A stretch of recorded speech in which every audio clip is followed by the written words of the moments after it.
Zava-maro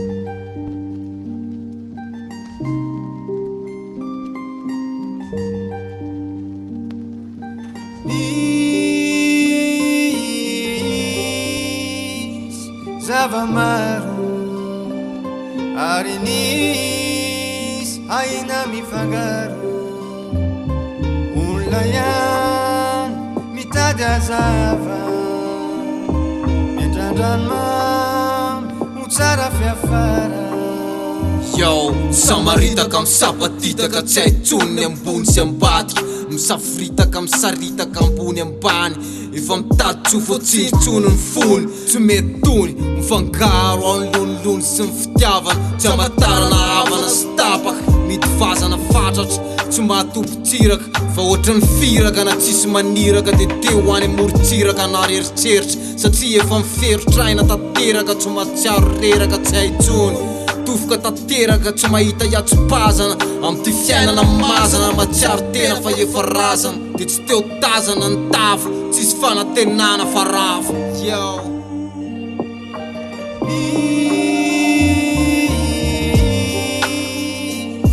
zava-maro ary nisy aina mifangaro olona ihany mitady hazava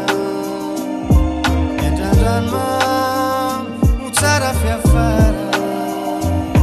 Tsara sy ratsy mifangaro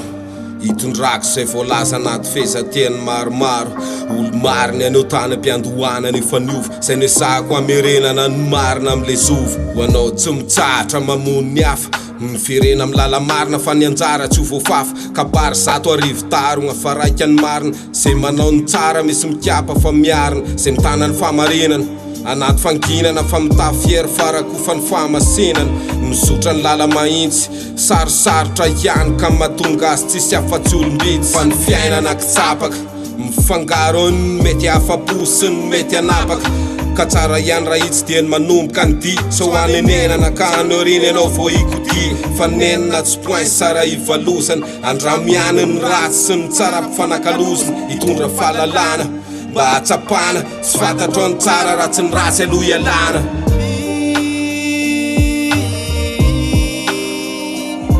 Zava-maro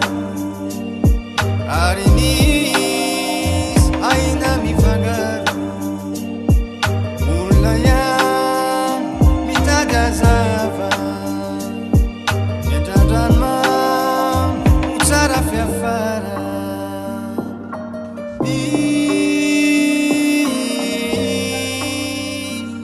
Zava-maro ary nisy aina mifangaro. yo.